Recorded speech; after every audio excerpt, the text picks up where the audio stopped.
שיר רע.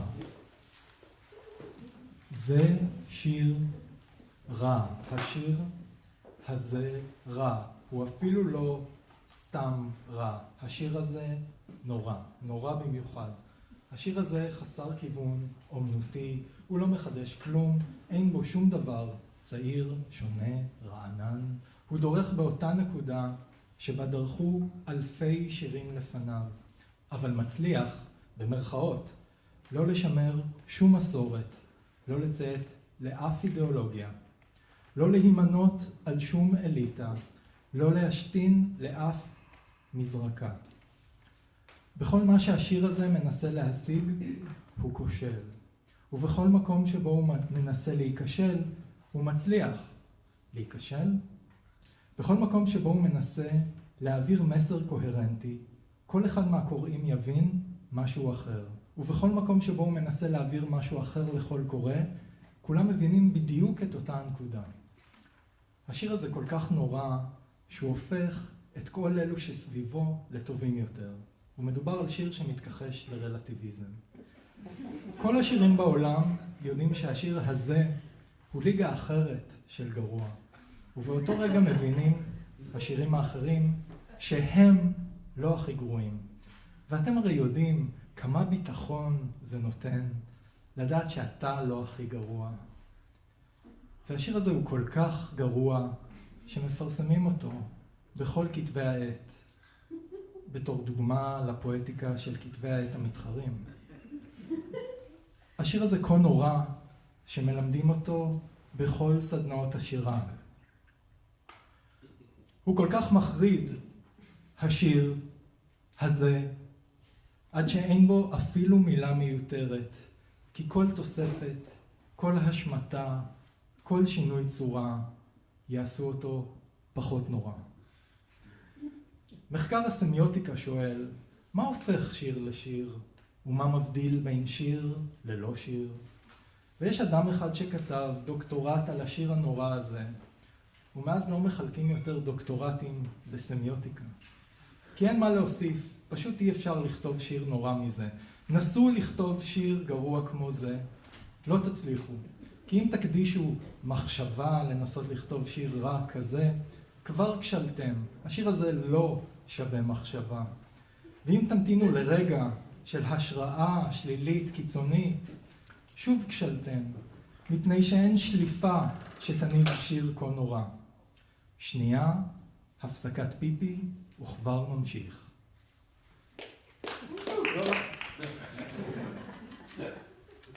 אין מחשב שיכול לייצר שיר נורא שכזה. הוא קטסטרופלי, השיר הזה, שבעתיד יבססו עליו פריצות למחשבים. המחשב המותקף יקבל כמשימה לכתוב שיר גרוע כמו זה. על השיר הזה יבססו את מבחן טיורינג. הנה משהו שאדם יצר, ומחשב לעולם לא יוכל. עליכם להבין, כל מבקרי הספרות, ללא יוצא מן הכלל, תיעבו את השיר הזה כל כך, עד כי בניגוד להרגלם, לא הפסיקו אחרי 3 שורות, אלא המשיכו לקרוא אותו עד סופו. בתחילה היו שטענו כי אין מדובר בשיר רע, אלא פשוט בלא שיר. אך גם הם השתכנעו במהרה מן הטיעון למען יראו ויראו, וגם מפני שבמקום ענפים מופיעה בו המילה אופאים. פעמיים. אופאים. נכון אמנם שמרבית הביקורות על השיר היו נלהבות, אבל זה כבר עניין של יחסי ציבור ופוליטיקה פנימית. זו גם הסיבה ששרת החינוך אימצה כל כך בחום את השיר, חלקה לו שבחים רבים ואף העניקה לו פרסים כספיים. על חשבונכם, במידה שאתם משלמים מיסים. היא זיהתה הזדמנות לקדם את תדמיתה האישית כאשת תרבות, כאשר שיר גרוע כל כך מדגים את מצבו של משרד החינוך לפני כניסתה לתפקיד כמובן. כל צד פוליטי מנחס את השיר לצד הפוליטי שמנגד. גורמים קיצוניים שרים אותו ביום הזיכרון של האויב, גם אם מדובר באויב שבפנים. אבל אותם גורמים משמיטים מן השיר את המילה ששרת החינוך מדגישה בו, מגדר. למעשה, באינטרנט התפרסמו הדלפות לפיהן התנו הפלסטינים את ביטול הסעיפים באמנה הפלסטינית הקוראים להשמדת ישראל, לטענתנו, בהוצאת השיר הזה מחומרי הלימוד בבתי הספר, וגורמים במשרד החינוך קיבלו את החדשה הזאת בסיפוק. 2-3 היסטוריונים שמחשיבים עצמם להוגנים טענו שהעם שלנו שיכור. אם הוא מאמין ששתי המעצמות, ארצות הברית וישראל, באמת רוצות לעשות שלום עם הערבים ולא מצליחות במשך כל כך הרבה שנים. יש להם קונספירציות בראש, כאילו תהליך השלום האינסופי הוא רק מנגנון לשימור ולשיפור הסחר בנשק ובנדלן, שהתנחלויות משביחות כשהן תופסות יישוב פלסטיני, מחרימות לו את הג'בל הכי טוויל, ומקימות שם יקב בוטיק, כדי שהעם שלנו יהיה עוד יותר שיקור, וכך נוצר טרור וטרור שמנגד, והאלימות מחלחלת לכל שכבות העם, כל דאלים גבר וכל דתמים נקבר. מיד קמו וענו להם, אתם קוראים לעצמכם היסטוריונים? בזה אתם מתעסקים כששיר כל כך נורא מסתובב לו חופשי? אז מתו כמה אלפי יהודים, בסוגריים הערבים אינם נזכרים בתשובה.